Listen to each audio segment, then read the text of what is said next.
This video will walk you through the Scrolling Shooter Part 1 tutorial. We're going to create the project as usual, say yes to download the tutorial. I'll just say no to this, and then once the tutorial opens, you're going to see that we're starting with page 1 of 9, which explains to us that we're going to be doing a scrolling shooter. What is a scrolling shooter? Well, you're seeing one on the picture. The background moves. You have a plane which is going to fly left and right, up and down, which can shoot and destroy enemy planes. And the enemy planes are going to randomly show up from the top of the screen and just fly down. That's the essence of a scrolling shooter. There's going to be a couple of islands that move down as well. Scroll down as well. So page 2 of 9 explains to you what variables are. Variables are how we store the properties of different things in the game, like the position of the clown in our game is established using the X and Y coordinates. The speed, the direction, those are all things that are built into the game. Other things are where is the mouse placed in terms of the X and Y position, what is the width of the room, what is the height of the room. These are all properties that are built into GameMaker that you can use. And we will be using these in our game. There's things that we can do to these variables or properties. We can check to see what they're we can make them equal to certain values using set variable, or we can check to see what the values of these variables are. And we're going to be doing that. Now, the first thing that we're going to be doing on page 4 of 9 is we're going to add a background, and we're going to create a room, and we're going to make the background scroll. So what we're going to do is we're going to first create the background. So we're going to right click, create a background.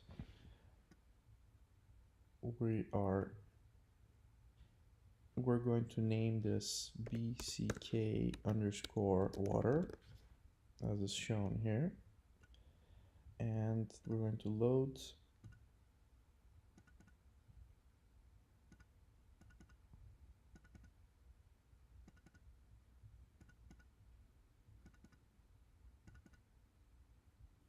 the resources from Scrolling Shooter, and I'm going to start with my water background. So that's my background, and I'll just leave this as is, say okay to this. Then what I'm going to do is I'm going to create the room with this name, and I'm going to leave the properties of the room as is for the width and height.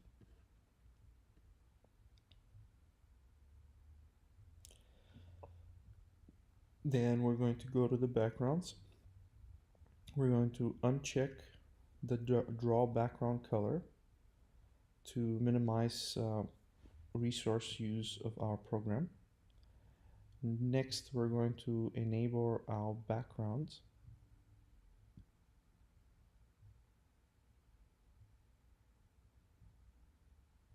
We're going to do that by clicking visible when room starts. Then we're going to tell GameMaker which background to draw by selecting the water. And then the next thing that we need to do is we need to make the background move, and we're going to do this by giving it a vertical speed of 2. So that's going to be how fast the room moves. And at this point I can close this and I can check to see how my game works. And you will notice that there's a background that is moving now. So this is basically the page 4 of 9.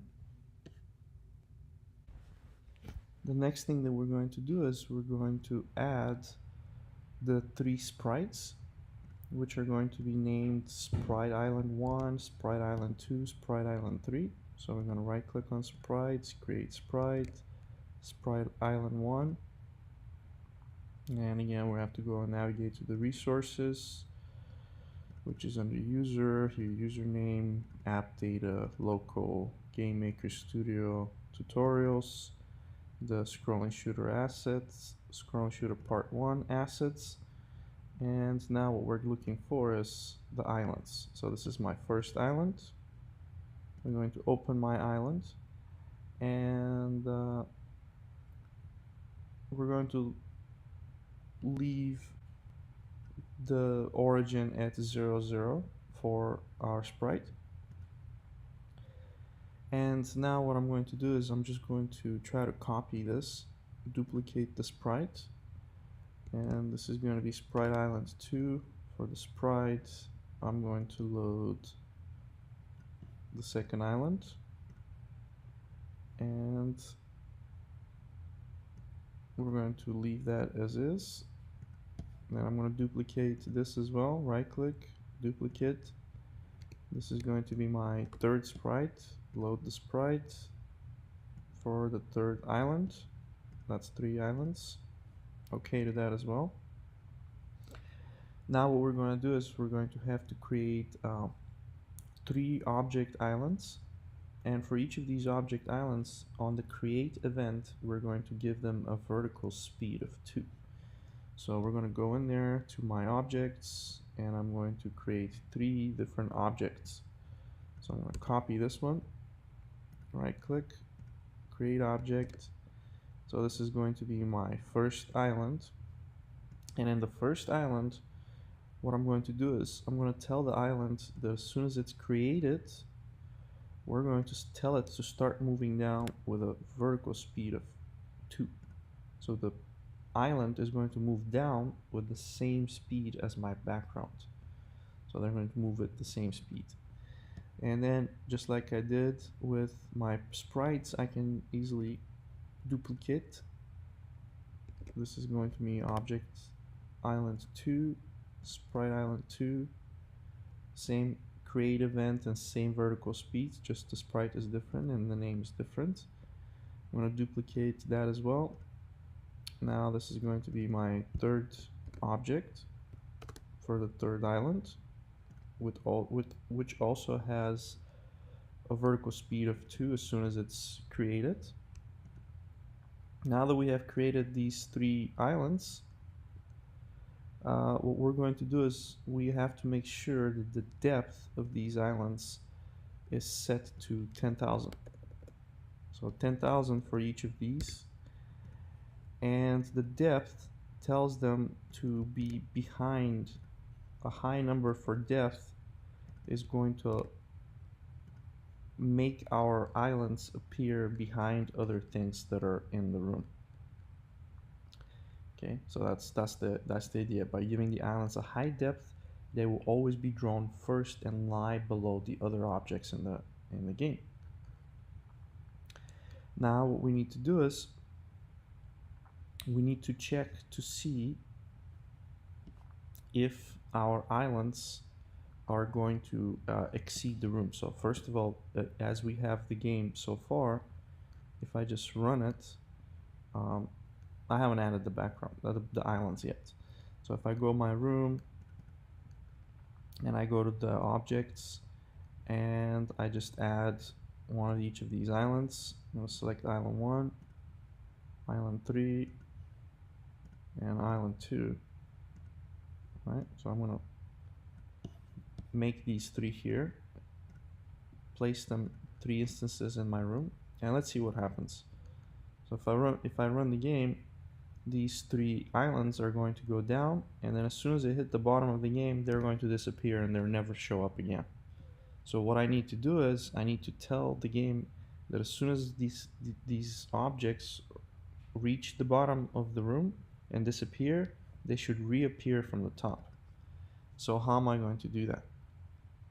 Well, what I'm going to do is I'm going to add a step event in my object island 1. So I'm going to go in there and object island 1, I'm going to add a step event.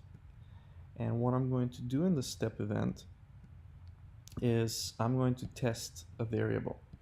So I'm going to test to see if my y variable has exceeded the room height.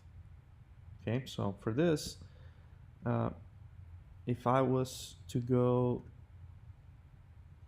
to the class webpage, you will see that in the week underneath which the scrolling shooter is posted, there's a PDF in there. Okay, and in this PDF you'll see that I have some instructions written already, and in here you will see that I will show you the actual room coordinates so that you can have an understanding of what's going on here. Right. So first of all, this is what the room coordinates look like, right? So this is your typical game maker room, right? So the top left corner is your 0, 0. This end of the screen right here is your room width, right? So this distance from here to here is your room width. This distance from here to here is your room height. Okay, so the y increases this way down, and the x increases this way to the right. Okay, so we need to remember that. So this is the coordinate system. So now what I'm saying here is I'm telling it is if my y variable, or in other words, if my object has gotten to the point where it is as far down as room height, right? If it has exceeded the room height, then what we're going to do is we're going to make it disappear and reappear at another position. So let's do that. So at every step for our control, what we're going to do is we're going to test the variable, right? So we're going to test the variable y, and if the y has passed the room height, if it's greater than the room height, then we have to do something, right? So what are we going to do? We are going to need to tell now to our object to jump to position, and the position is going to be a random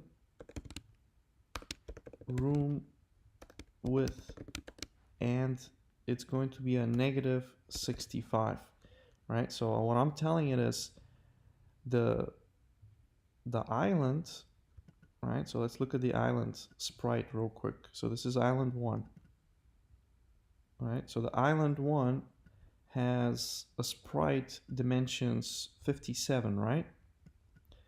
So what I'm telling it is if my sprite has gone underneath the bottom of the room, right?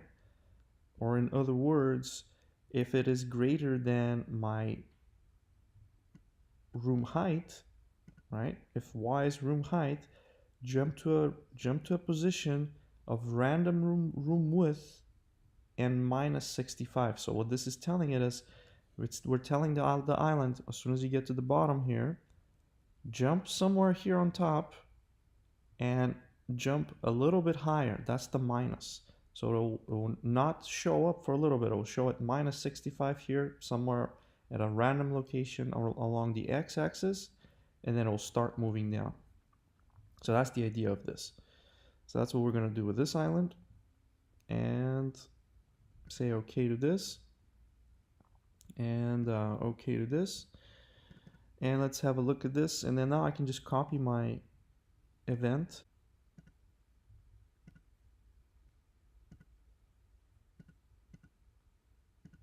step event for the other two islands. Anytime an island goes below the bottom of the room, we're going to make it jump at a random X location a little bit outside of the top of the room. So I'm going to copy this event and paste it into my third island as well, third object. Okay, all this. And now we should be able to see the three islands are moving down. And then as soon as one of them disappears from the bottom, it should reappear somewhere on top of the game at a random X location, as you can see. So that's so far what we've done. This is on page 5 of 9. We have managed to animate the islands. Now what we're going to do is we're going to create a sprite for my plane. So I'm going to right click, create sprite. This is going to be the sprite for my plane, which is this one right here, right? Open it. And then what we're going to do is we're going to center the origin of my plane, and we're going to say okay to this. And then the next thing we're going to do is we're going to create an object for my plane,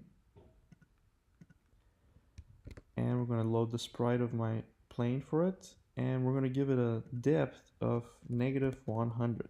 So a negative depth will make the plane fly on top of all of the other things. So everything will be drawn underneath the plane object. That's the idea.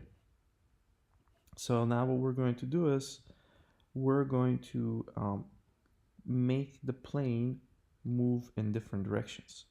So first what we're going to do is we're going to make a left event. So for the left event,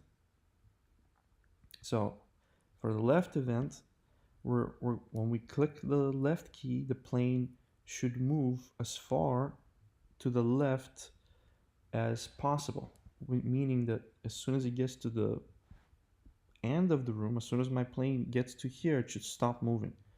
Okay, so the way we're going to check to see if the plane has reached to the left or the right or the top and the bottom is going to be with these coordinates, the XY coordinates, the room width, the room height. So let's check first, if we're going to be moving left, we need to make sure that my X doesn't go, my plane does not cross this line too far to the left, right? So how we're going to do that? Well, I'm going to go to my plane, I'm going to add an event, and the event that I'm going to be adding is going to be a left, right? So I'm going to go add keyboard left, and for my left event, what I'm going to do is I need to test the variable, and I'm going to be testing to see if my variable X is greater than 40. Okay, why greater than 40? Well, because my plane has a width of 32. So when I tell it greater than 40, I'm basically telling it, make sure the width of the plane plus a little bit, that's how far I want it to be away from the wall, right? So I'm just going to say okay to this. And if it's greater than 40, so that's basically, again, telling it, make the plane go to not the wall, but 40 away from the wall, right? And we're doing this because we're measuring from the center of the plane, not the leftmost point of it.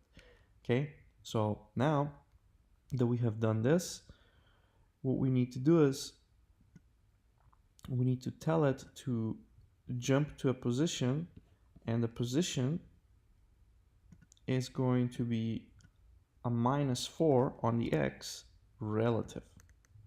Okay, so how's that going to work? Let's run the game, and actually let me add my plane object to the game. So now if I add the plane here and I save the game and I run it,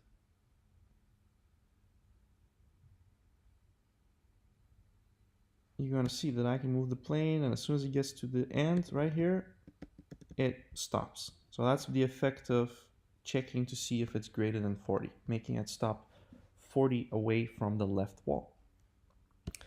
And now what we're going to have to do is we're going to have to do a similar thing for moving to the right.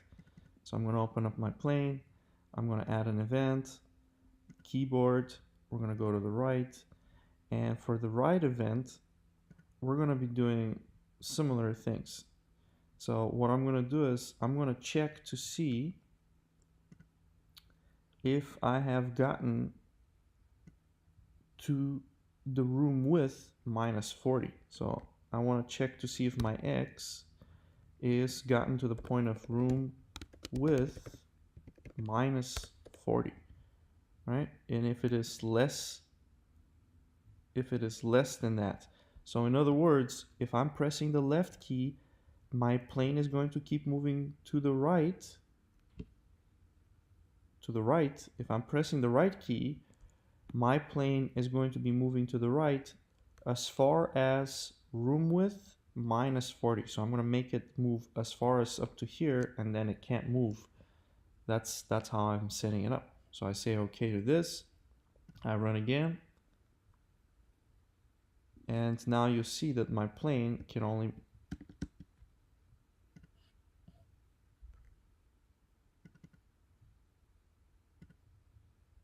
I forgot to add my movement, so I have to add a movement.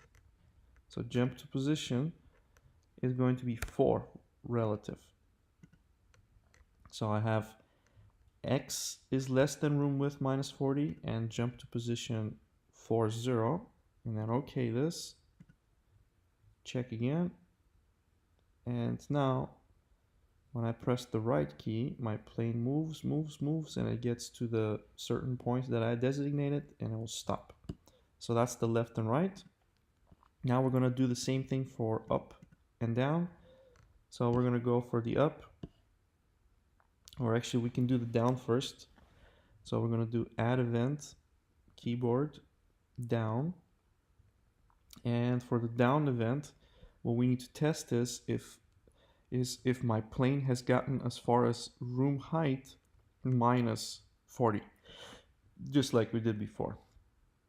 So we're going to do a control, test the variable. If my variable y is less than my room height minus 40, right? If it's less than, then what we're going to do is we're going to tell it to jump to position of, this time y is positive, so let's say positive y relative to itself. Okay, and let's check to see how the down works.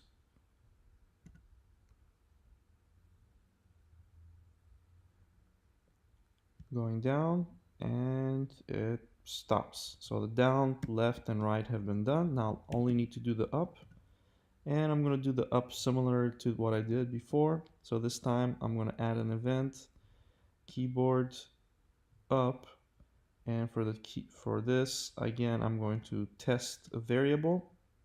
What variable I'm testing? I'm testing my y variable, and if my plane is moving up, I don't want it to go any further than as far as this line, which is the 0 for y, but a little bit lower than it, right? So it's going to be basically certain value. So if variable y is greater than just say 40, okay? So 40 from top, that's how far I want it to go up if I press the up key. And then I'm going to do a move, jump to, and I'm going to tell it to go in a negative y direction, going up, relative. Okay to that. And now let's run the game and have a look. And it's now going up, and I can go as far as there, and then the plane stops. So basically at this point, I have taken care of the movements of my plane, and I'm done with page 6 of 9. Now the next thing that I'm going to do is I am going to create a bullet. So I'm gonna have to create a sprite for the bullet. So let me just copy this here. I'm gonna right click, create a sprite, and this is going to be for my bullet. And I'm going to center the origin of my bullet, say OK to this.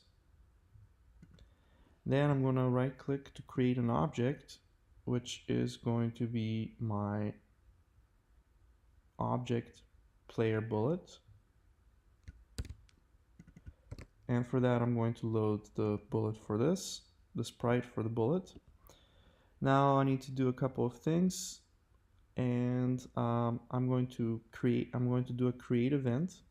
So as soon as the bullet is created, what we're going to do is we're going to create as soon as the bullet is created, we're going to give it a vertical speed of -8. All right, so the bullet is going to be moving upwards with that speed. And then the next thing we're going to do is we're going to add a step event. And in that step event, we're going to test to see if our y variable is less than -15. Right? So if my y variable is less than -15, right? So what does that mean? That means that my bullet I'm allowing my bullet to go up, and it can go up to -15. So actually fly out of the room, gets to the -15. Why did I choose a -15? Because that's the size of my sprite, right? So basically, as soon as it gets out of the screen a little bit, I can make it a -16 if I want to, right? Let's go with -16, right? So as soon as my sprite of the bullet flies out of the screen, right? That's basically as far as I want it to go. So, and if it is less than that, right? So if it goes to less than -16, at that point, as soon as the bullet reaches that point, then what we're going to do is we're going to destroy the bullet, right? So we're going to go to the main, and we're going to just drag and drop this in here, and we're going to tell it to destroy itself. So that's basically how the bullet is going to work. Now what we need to do is we need to be able to start shooting, right? And how are we going to start shooting? Well, we're going to use the space bar. And what we want to do is we don't want to be able to shoot infinitely many bullets. So what we're going to do is we're going to build a little timer into our game. So the first thing we're going to do is we're going to go to my plane object. And what we're going to do is we're going to add a create event. And in that create event, we're going to add a new variable. We're going to create a new property, right? And we're going to set a variable, and the variable is going to be named shoot, and this is going to have a value of true, right? And it's going to be okay. So as soon as we create a plane, there's a variable that is named shoot that we're creating, and it will be set equal to true. Okay. Now the next thing we need to do is we're going to add a space event. And what we're going to do in that space event is we're going to check a couple of things. All right? So we're going to add keyboard space. Now what's going to happen in that space is we're going to test to see if our variable shoot is equal to true, right? If it is equal to true, we're going to do a couple of things. So I'm going to drag and drop these little triangles, one to start, and then here what I'm going to do is the first thing I'm going to do is I'm going to set variable shoot to false. So shoot here is set equal to false. Actually not tested, I want to set it. Set it shoot to false. The next thing I'm going to do is I'm going to create an instance of my bullet. So as soon as they hit the space, we're going to create an instance of the bullet relative to where the plane is. So we're going to pop up a new bullet right where the plane is, right, relative to the plane, 0, 0 location in terms of the plane. And then the next thing that we're going to do is we're going to set an alarm, and the alarms are in main 2 tab. We're going to set an alarm, which is just a timer, and we're going to give it a 15 steps for the timer, and then we're going to close our bottom triangle. So what's going to happen is we're going to check to see if we can shoot, and if we can shoot, we're going to tell it, okay, you can't shoot now, and fire a bullet, and then turn on this alarm that will go on for about half a second. Now the next thing we need to do is we're going to add an alarm event. We're going to add an alarm, 0, and in this alarm we're going to tell it that as soon as this alarm expires, we're going to set a variable can shoot equal to true. Okay, so the effect of this again is what we're going to do is every time we hit, as soon as we create the plane, we're allowed to shoot. That's what we did. Then as soon as we hit the space, we're basically going to fire a bullet. We're going to tell the game you can't shoot anymore, and then we're going to tell it to wait for 15 seconds for this alarm 0. When this alarm 15 steps, when this alarm 0 finishes, after the 15 steps are over, we're going to go to it and we're going to let our game be able to shoot again. So that's the idea. And then at this point I should be able to click OK, and we can check the game to see at this point, and it looks like I can hit the space and shoot bullets.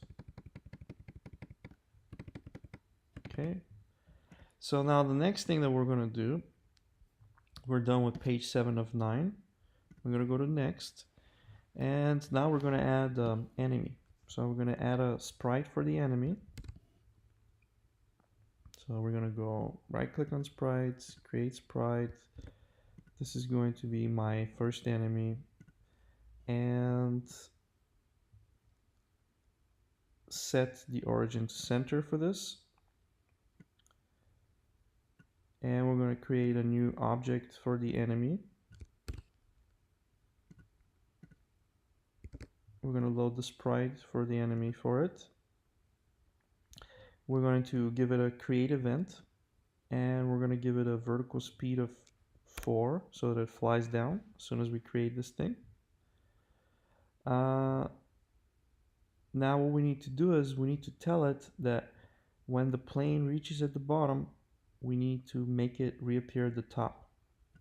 So we're going to be using how we did this with my islands, right? So if you look at the islands, right? So we tell them to move down, and in every step of the way, if y is greater than the room height, I'm making the island jump over on top of the room in some random location. Well, I'm going to do the same exact thing here. I'm actually just going to copy my step for the event, copy my event, and I'm going to paste it here. The only thing that I probably need to consider is the size. So for my island here was -65 because the second island is 65. But if I do my plane, my enemy plane is 32, so I can really just, let's go with 32. Go with the size of the plane, 32. Okay, and now so as soon as we create the enemy, it starts moving down with a certain vertical speed, and then every step of the game we're going to check to see if it has gotten beyond the bottom of the room. Then we're going to make it reappear. Okay, so let's check to see how it works.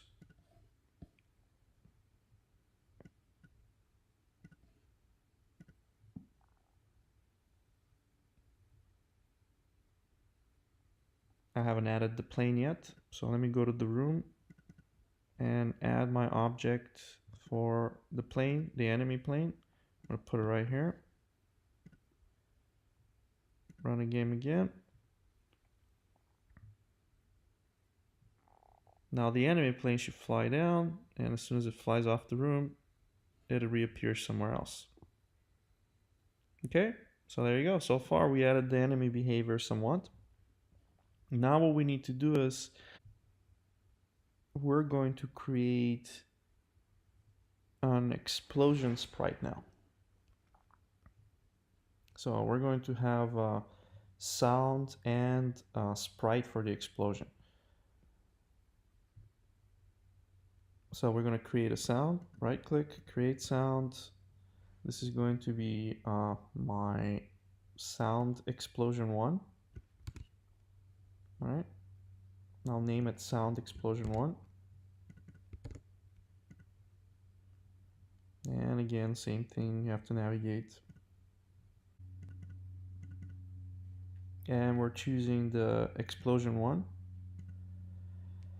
And then I'm going to OK this. And then the next thing I need to do is I need to create a sprite for the explosion. So I go to my sprites.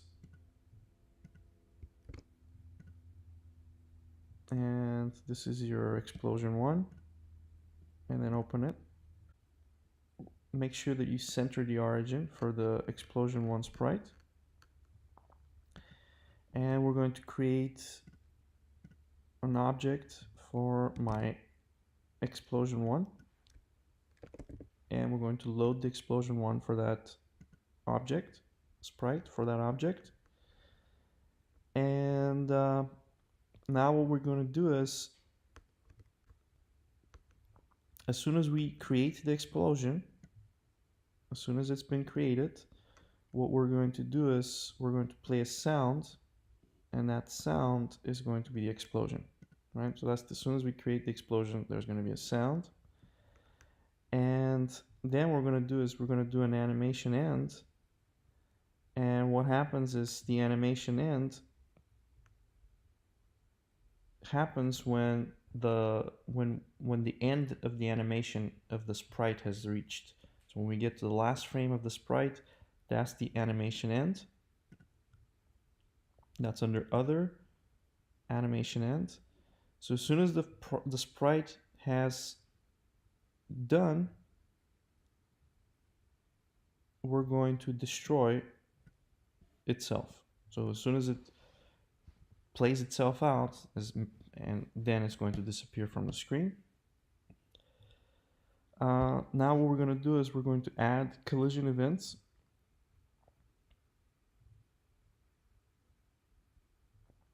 We're going to open up the enemy plane. And we're going to add a couple of collisions. So the first one should be with the object player bullet. So what happens to the enemy plane when it collides with the player bullet? What we're going to do is we're going to create an instance of the explosion. We're going to create an instance of the explosion, and relative to my enemy. So I'm going to create an explosion where the enemy is. That's why relative to the plane 0, 0. And then as soon as that happens,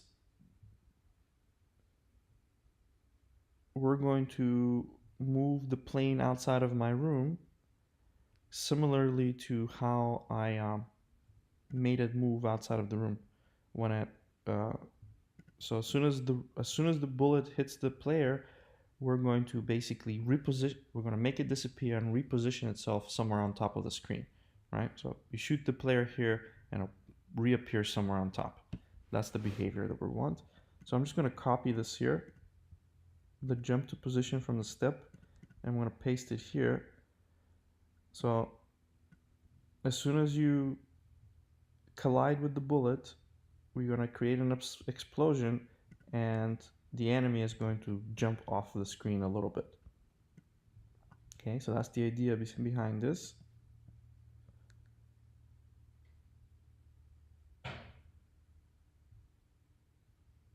And then as soon as that happens, I am going to also destroy the other. So in other words, the bullet is going to be destroyed. So we're destroying the bullet by doing this. So the other instance is the bullet object. So we're moving the enemy plane and destroying the bullets at the same time. That's what we're doing with this code. Okay. So let's, at this point, we should be able to get the game going and see if I can shoot some planes.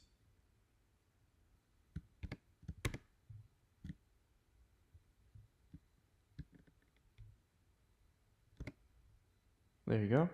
So I can destroy the enemy planes and it will reappear somewhere from the top. So far so good.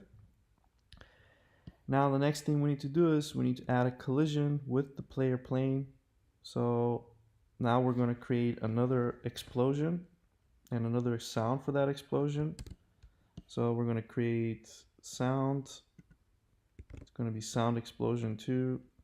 It's going to be this explosion. We're going to OK that. We're going to have to create a new sprite, which is going to be the Sprite Explosion 2. And the explosion through 2 is this one. And we're going to center the origin of that thing as well. And then OK it.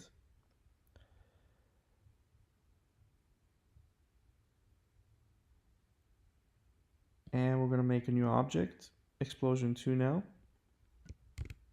And right click, create an object, object explosion 2. We're just going to have the explosion 2 sprite.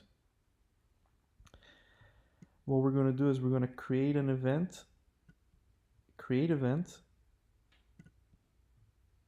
And in there, what we're going to do is we're going to make that sound for the explosion 2. And what we're going to do is we're going to do an animation end.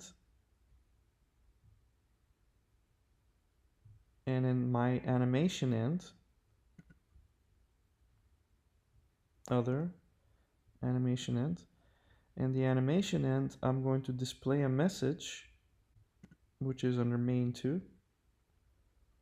So drag and drop, and I'll show a message like try again.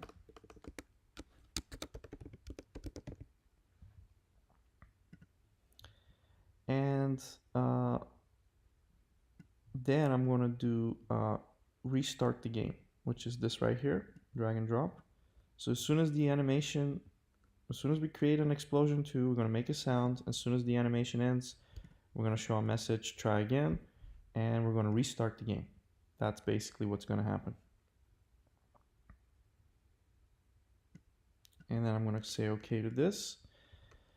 And I'm going to open the object enemy again.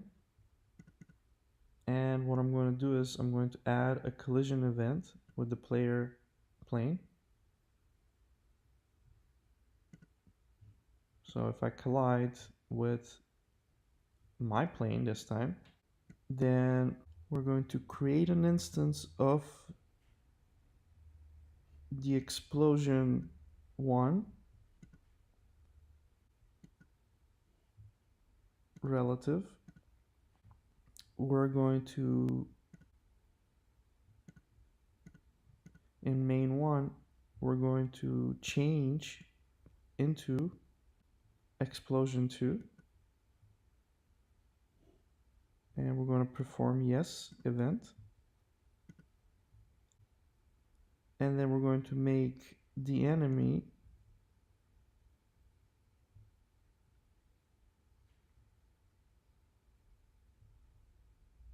jump to a random position again, as wide as the room width. And it's going to go -65 again. We'll make the enemy fly off the screen. So as soon as the enemy collides with my plane, I'm going to create an instance of the object explosion where my enemy is.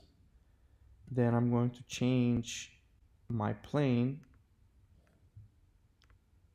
into explosion 2.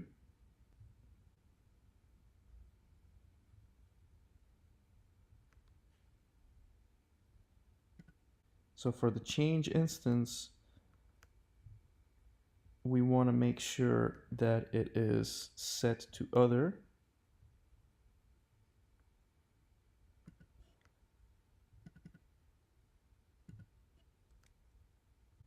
So what we did in this last step is we created a collision between the enemy and my plane, in which case we're going to create an explosion 1 where the enemy is the self, and we're going to change my plane, the object, the instance of my plane, into explosion 2. So we're going to turn the player plane into an explosion, and we're going to create an explosion where the enemy was, and we're going to move the enemy outside of the room.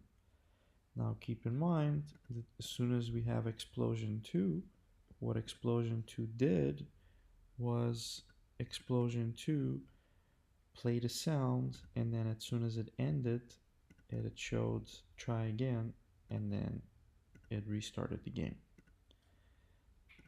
So that, in a nutshell, is your scrolling shooter part 1.